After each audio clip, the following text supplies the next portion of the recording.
من شرور أنفسنا ومن سيئات أعمالنا من يهده الله فلا مضل له ومن يضلل فلا هادي له وأشهد أن لا إله إلا الله وحده لا شريك له له الملك له الحمد يحيي ويميت بيده الخير وهو على كل شيء قدير وأشهد أن سيدنا وحبيبنا وعظيمنا وقائدنا ومعلمنا محمدا عبد الله ورسوله صلى الله تعالى عليه وعلى آله وأصحابه أجمعين ومن تبعهم بإحسان إلى يوم الدين.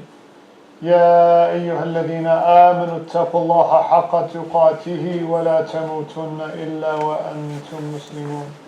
يا أيها الناس اتقوا ربكم الذي خلقكم من نفس واحدة وخلق منها زوجها وبث منهما رجالا كثيرا ونساء واتقوا الله الذي تساءلون به والأرحام إن الله كان عليكم رقيبا. أما بعد. All praise is due to Allah. We praise Him the utmost of praises. We seek His guidance, we seek His assistance, we seek His forgiveness, we seek refuge in Allah from the evil within ourselves and the evil of our actions. Whomsoever Allah guides, there is no one to misguide, and whomsoever Allah misguides, there is no one to guide him. Every witness there is no one worthy of worship except Allah alone, and every witness that Muhammad is His servant and His messenger. Peace and blessings of Allah be upon him, his family, his companions, and all those who follow them until the last day. O you who believe, be mindful of Allah and do not die except in a state of Islam. Beloved brothers and sisters, there is a hadith that is related in the collection of Imam Bukhari as well as Imam Muslim. So this is a hadith that is muttafaqun alayh. It's a sahih hadith at the highest of levels and degrees. And it's a hadith that we hear often. But I wanted to take an opportunity or a moment so that we can reflect on this hadith and see how it is that we ourselves are applying this hadith. Because when we consider the difficulties that the Muslim Ummah is going through today in so many different places, this hadith, it has direct relevance to it, and it is not only about dealing or addressing with things on the level of the Ummah, on a global level, but even here within our own communities. This is a hadith that is related by An-Nu'man ibn Bashir radiyallahu ta'ala anhu. And he said, قال رسول الله صلى الله عليه وسلم ترى المؤمنين في تراحمهم وتوادهم وتعاطفهم كمثل الجسد إذا اشتكى عضوا تداعى له سائر جسده بالسهر والحمى. So in this hadith, and the narration that I mentioned was that which is found in Imam Bukhari's collection. And he said that Nu'man ibn Bashir radiallahu anhu said, the Messenger of Allah sallallahu alaihi wasallam said, you will see the believers in their tarahum, in their tawad, and in their ta'atuf. And I'll explain what each of these terms mean because we want to unpack this hadith. That they're like a single body. If one part of the body complains, then or if one part of the body suffers, one limb, adu, it suffers, then the entire body responds to that suffering with wakefulness and fever. And in the narration of Imam Muslim, that the Prophet ﷺ, he said, the likeness of the believers, مثل المؤمنين, in their tawaddihim, wa tarahumihim, wa ta'atufihim, in their mutual mercy, compassion, love towards one another is like a single body. And so this is very significant for us as a community. What does this hadith actually mean? We hear it all the time, but we don't get an opportunity to reflect deeply on the meaning of this hadith. So the first thing that the Prophet ﷺ is saying is that you will see the believers. تَرَى الْمُؤْمِنِينَ. And in another version that it's the likeness of the believers. This is how us as Muslims, as believers should be with one another. This is how we should be. And so this is a completeness of our faith. And so when the Prophet ﷺ is mentioning about believers, that a believer's faith is incomplete, or you will see the believers, meaning in their completeness, right? That this is what makes our faith, our iman complete, is that when we act according to this. And if we don't act according to this, it means that there is some level of deficiency within our faith, within our iman, and within our relationship as believers. And that's what this is entailing. And so the idea here is to strive towards this, right? And so when the Prophet ﷺ is saying this, he says in what aspects? And he mentions three things in particular. The first, he mentions fi tarahumihim. Now, all forms of these verbs, tarahumihim, tawaddihim, ta'atufihim, they're in the same form of the verb, which is the verb that not only is there's an emphatic aspect to it, but it's something that is mutual. It means that it's not one way. It's something that you do to one another. It's reciprocated, right? So it's not just, okay, we do something to someone else and that's it. Or that someone does something to us and that's it. No, it's mutual. It's going back and forth. So this first aspect, or this first word that the Prophet ﷺ mentions is tarahumihim. It's in the mutual mercy that believers have towards one another. Because that is what is at the essence of creation. Allah subhanahu wa ta'ala created the universe out of His mercy. He is Ar-Rahman Ar-Rahim subhanahu wa ta'ala. That is the basis of all of creation. It's Allah's Rahmah.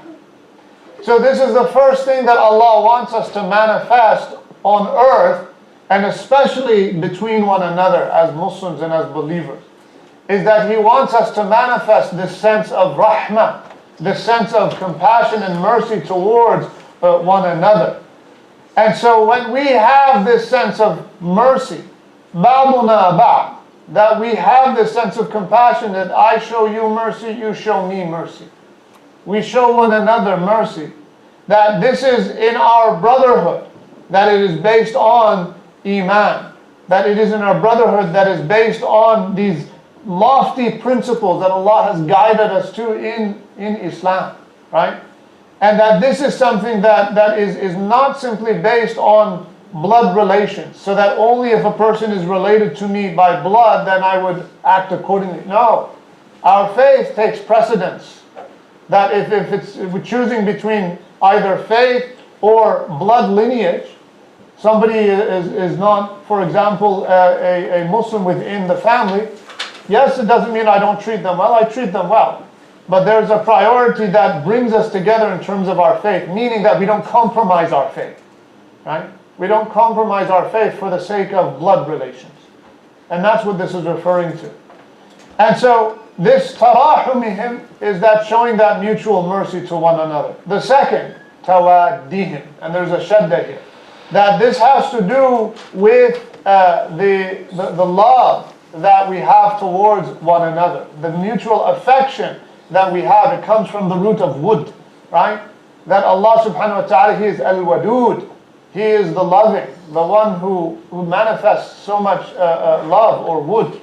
And so this idea of that we connect with one another, that brings about love within our relationships.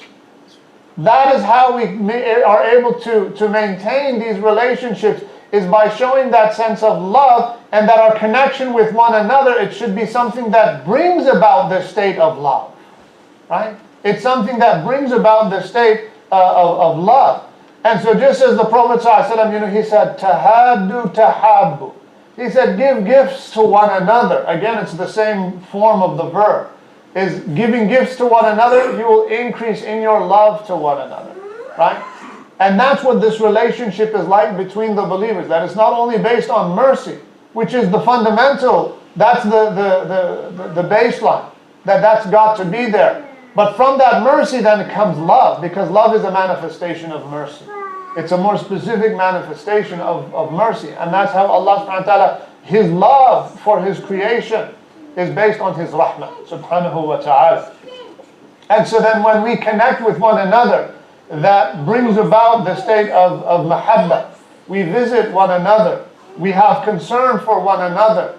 That if one of us is sick or one of us is going through a tough time, we respond through showing of that mercy.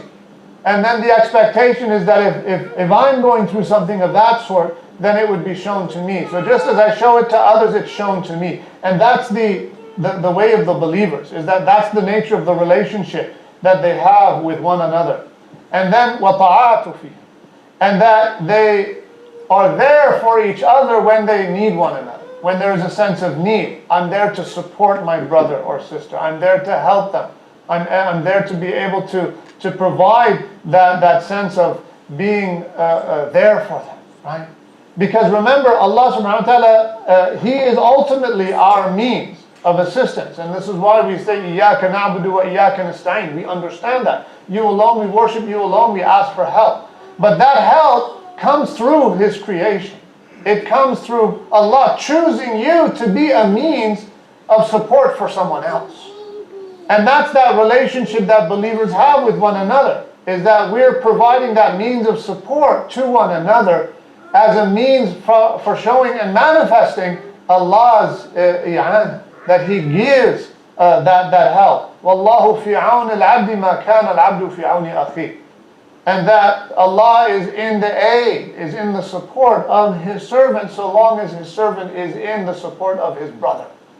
And this is what it means. And so when we look at these, all three of these words, they're active. It's not something that's passive. In other words, what it's saying is that you have to do your part. You have to do your role and play that role actively.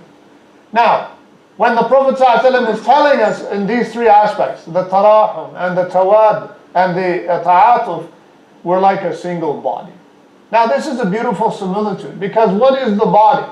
The body is a single organism that if one part of the body, even if it's a small part of the body, if it feels pain and suffering, then the rest of the body responds to that pain and suffering, right? And it's almost to the point where it's just like, okay, we can't function properly until that part of the body is taken care of. Until that pain is alleviated, until that pain is removed, until that disease is taken care of, or we take the means to support and to cure that disease, or that illness, or that pain that part of the body is going through. And it's something that is so beautiful, because in one narration the Prophet ﷺ said, كَمَثَلِ الْجَسَدِ الْوَاحِدِ. It's like one body, right? That even though the believers consist of billions of people on the face of the earth, or in a particular community, it may consist of tens of thousands or hundreds of thousands of people, but the idea here is that we're like a single body. And so we do that within whatever capacity that we're able to, right? But this body, in order for it to be healthy, that it has all these different organs in that body that should be functioning properly. And so, if there is an imbalance, if there's something that is going wrong, one part of the body is suffering. If it's through injustice, it's through oppression, right? Like what's happening to our brothers and sisters in Palestine or in Gaza, right? Or in other places in the world, the Uyghurs in China, or if it's the Kashmiris, or if it's the Muslims in India, right? In many different places in the world, Afghanistan, Syria, Yemen, Iraq, all these different places, Muslims, if the believers, if they're suffering, then we do whatever we can within our capacity to be able to support that within our capacity. Even if it's something that is as basic as learning about what they're going through and then advocating for change, right?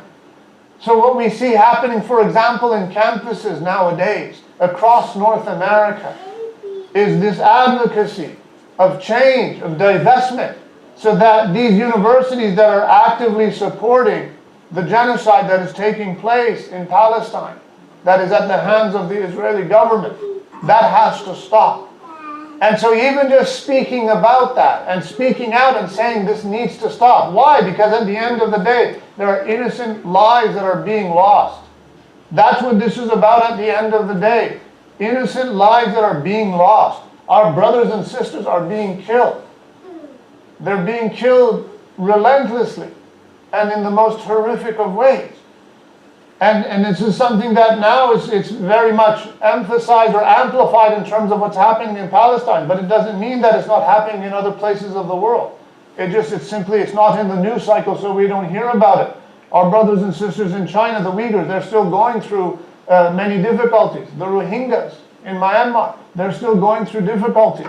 We just don't hear about it. Therefore, it's not the issue, so to speak, of the day, because it's out of the news cycle. But it doesn't mean that they're not suffering any longer.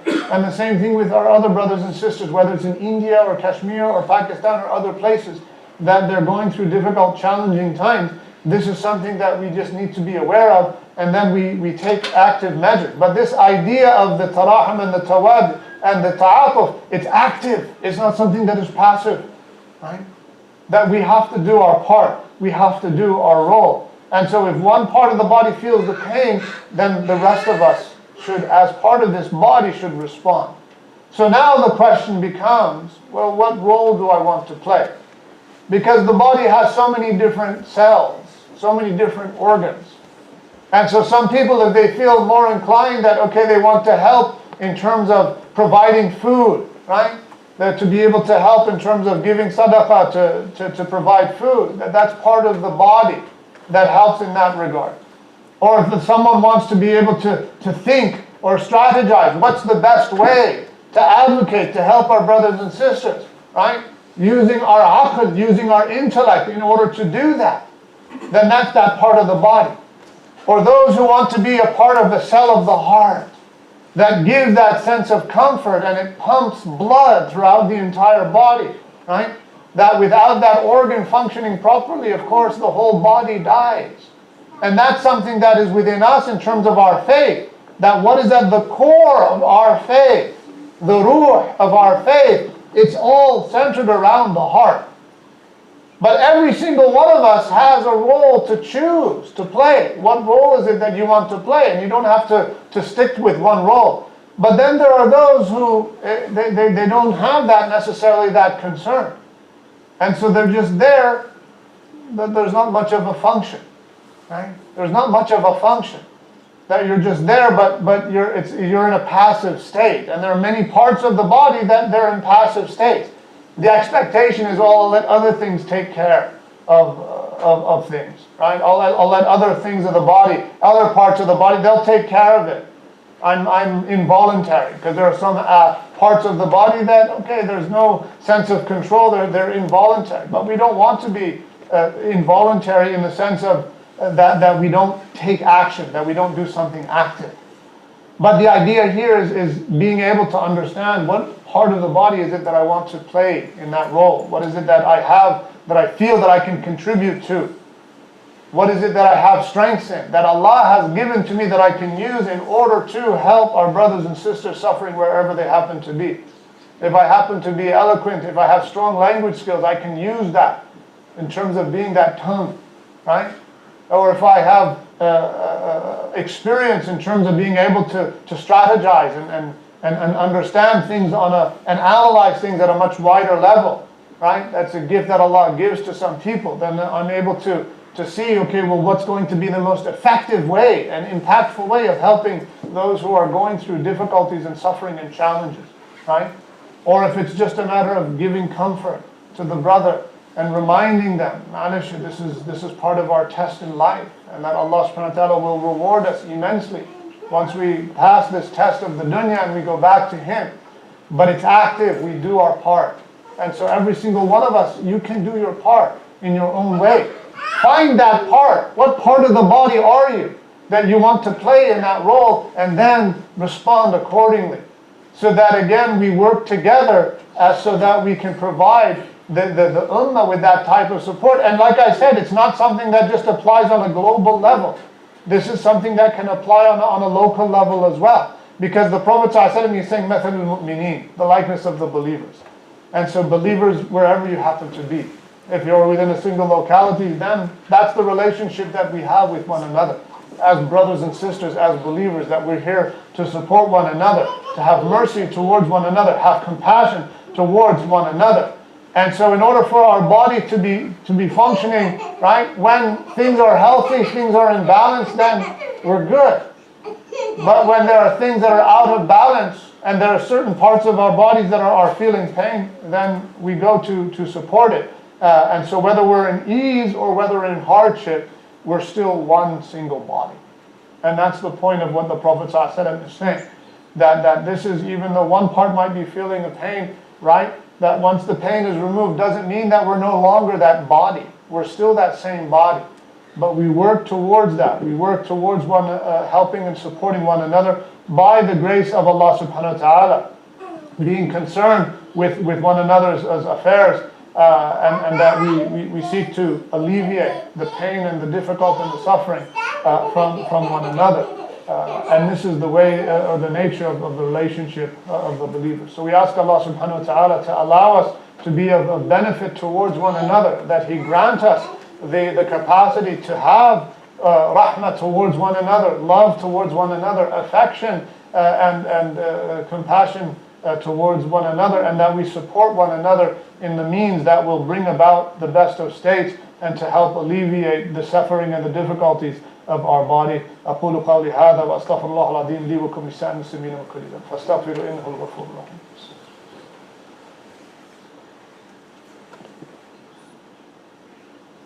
الحمد لله رب العالمين وصلى الله على سيد الأنبياء والمرسلين سيدنا محمد وعلى آله وصحبه وسلم. يا أيها الذين آمنوا اتقوا الله وقولوا قولا سديدا يصلح لكم أعمالكم ويغفر لكم ذنوبكم ومن يطع الله ورسوله فقد فاز فوزا عظيما.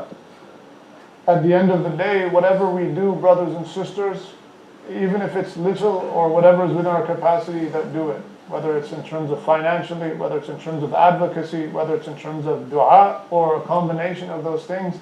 But this is something that we can continue to do. At the very least is that we remember our brothers and sisters in our dua. We do not forget about them, and we continue to ask Allah subhanahu wa ta'ala for His mercy towards our brothers and sisters. إن الله وملائكته يصلون على النبي يا أيها الذين آمنوا صلوا عليه وسلموا تسليما اللهم صل على محمد وعلى آل محمد كما صليت على إبراهيم وعلى آل إبراهيم وبارك على محمد وعلى آل محمد كما باركت على إبراهيم وعلى آل إبراهيم في العالمين إنك حميد مجيد. يا أيها الذين آمنوا اتقوا الله وقولوا قولا سديدا يصلح لكم أعمالكم ويغفر لكم ذنوبكم ومن يطع الله ورسوله فقد فاز فوزا عظيما. اللهم اغفر للمؤمنين والمؤمنات المسلمين والمسلمات الأحياء منهم والأموات إنك يا ربنا سميع قريب مجيب الدعوات. ربنا فاغفر لنا ذنوبنا وكفر عنا سيئاتنا وتوفنا مع الأبرار.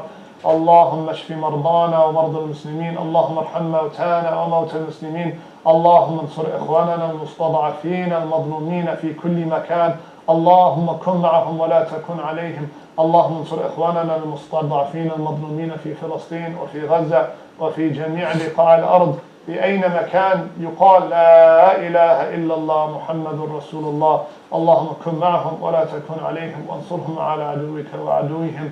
اللهم آتنا في الدنيا حسنة وفي الآخرة حسنة وقنا عذاب النار. إن الله يأمر بالعدل والإحسان وإيتاء ذي القربى وينهى عن الفحشاء والمنكر والبغي يعظكم لعلكم تذكرون. فاذكروا الله يذكركم واشكروه على نعمه لا يزدكم ولذكر الله أكبر. الله يعلم ما تصنعون.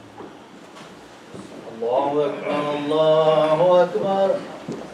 لا إله إلا الله.